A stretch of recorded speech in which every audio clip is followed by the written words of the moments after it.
ತನಿಖಾ ಸಂಸ್ಥೆಗಳು ಅವ್ರಿಗಿರೋ ಮಾಹಿತಿಗಳು ಅಥವಾ ದೂರಿನ ಆಧಾರದ ಮೇಲೆ ಶಾಸನಾತ್ಮಕವಾಗಿ ಸಂವಿಧಾನಬದ್ಧವಾಗಿ ತನಿಖೆ ಮಾಡೋದಕ್ಕೆ ಅವ್ರಿಗೆ ಮುಕ್ತವಾದಂಥ ಅವಕಾಶ ಇದೆ. ಅದನ್ನು ಯಾರನ್ನೂ ಪ್ರಶ್ನೆ ಮಾಡೋಕ್ಕಾಗಲ್ಲ. ಆದರೆ ಯಾವುದೇ ಒಂದು ತನಿಖೆ ರಾಜಕೀಯ ಪ್ರೇರಿತ ಮತ್ತು ರಾಜಕೀಯ ಆಧಾರಿತವಾಗಿ ನಡೆದರೆ ಅದು ಇಡೀ ಪ್ರಜಾಪ್ರಭುತ್ವದ ಕಾರ್ಯವೈಖರಿ ಮೇಲೆ ಸಂವಿಧಾನದ ಮೇಲೆ ಸವಾರಿ ಮಾಡ್ದಂಗೆ. ಅದು ರಾಜಕೀಯ ದುರುದ್ದೇಶಗಳಿಂದ ತನಿಖೆಗಳಾದರೆ ಅದನ್ನು ಖಂಡಿಸಬೇಕಾಗುತ್ತೆ. ಈಗ ಇಡಿ ಅವರು ನಿನ್ನೆ ಪ್ರೆಸ್ ನೋಟ್ ಅನ್ನು ಕೊಟ್ಟಿದ್ದಾರೆ. 92 ನಿವೇಶನಗಳು 100 ಕೋಟಿ ಮೌಲ್ಯನ ಅವರು ಮುಟ್ಟುಗೋಲು ಹಾಕೊಂಡಿದ್ದಾರೆ ತಾತ್ಕಾಲಿಕವಾಗಿ. ಅವ್ರು ತನಿಖೆ ಮಾಡ್ತಾ ಇದ್ದಾರೆ.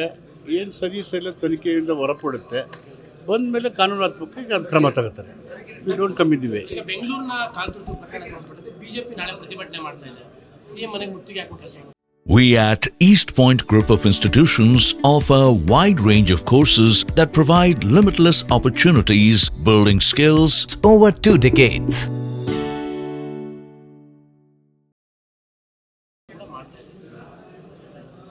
ವಿರೋಧ ಪಕ್ಷಗಳು ಇರೋದನ್ನೇ ವಿರೋಧ ಮಾಡೋಕ್ಕೆ. ಆದರೆ ಬೆಂಗಳೂರಿನ ಘಟನೆ ತುಳಿತಕ್ಕೆ 11 ಜನ ಅಮಾಯಕರು ಸಾವನ್ನದ್ದು ಅತ್ಯಂತ ಹೃದಯ ವಿದ್ರಾವಕವಾದಂಥ ಘಟನೆ. ಇಡೀ ಸರ್ಕಾರ ನೋವನ್ನು ಅನುಭವಿಸಿದ್ರಲ್ಲಿ ಯಾವುದೇ ಉದ್ದೇಶ ಇಲ್ಲದೇ ಇರದೇನೆ ಭಾವೋದ್ವೇಗಕ್ಕೆ ಒಳಗಾಗಿದ್ದಂಥ ಜನಸಮುದಾಯ ಮತ್ತು ಕ್ರೀಡೆಯನ್ನು ಮಾಡ್ತಾ ಮಾಡ್ತಾ ಆ ಒಂದು ಉತ್ಸಾಹ ಉತ್ತುಂಗಕ್ಕೆ ಹೋಗಿ ಅತಿರೇಕಕ್ಕೆ ತಿರುಗಿ ನಿರೀಕ್ಷೆಗಿಂತ 10 ಪಟ್ಟು ಜನ ಹೆಚ್ಚು ಅಲ್ಲಿ ಸೇರಿದ್ರಿಂದ ಆ ಘಟನೆ ಆಗಿದೆ. ಅದು ನಿಜವಾಗ್ಲೂ ದುಃಖ ಸಂಗತಿ. ಇದರಲ್ಲಿ ಯಾರೂ ರಾಜಕೀಯ ಮಾಡ್ದೇನೆ ಈ ಘಟನೆ ಆಗಲಿಕ್ಕೆ ಯಾರ್ಯಾರ ಕಾರಣ, ಎಲ್ಲೆಲ್ಲಿ ಲೋಪ ಆಯಿತು ಅಂತ ಹೇಳೋದಕ್ಕೆ 1 ಮ್ಯಾನ್ ಜುಡಿಷಿಯಲ್ ಕಮಿಷನನ್ನು ನೇಮಕ ಮಾಡಿದೆ. ಸೊ ಇಡೀ ಸರ್ಕಾರ ಏನು ಈ ಘಟನೆ ಆಯಿತು ಅದಕ್ಕೆ ಬಗ್ಗೆ ತುಂಬ ನೋವನ್ನು ಆಘಾತವನ್ನು ಎಕ್ಸ್ಪ್ರೆಸ್ ಮಾಡಿದ್ದೀವಿ.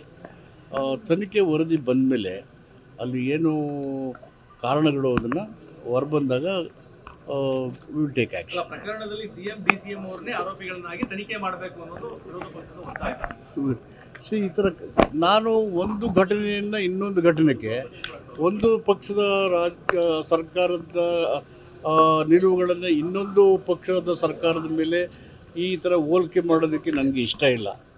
ಈ ಥರ ಘಟನೆಗಳು ಆದಾಗೆಲ್ಲ ಯಾರ್ಯಾರು ರಾಜೀನಾಮೆ ಕೊಟ್ಟಿದ್ದಾರೆ, ಯಾರ್ಯಾರು ಇದು ಮಾಡಿದ್ದಾರೆ, ನೈತಿಕತೆ ಇರೋದು ತುಂಬ ಮಹತ್ತರವಾದಂಥ ವಿಷಯ.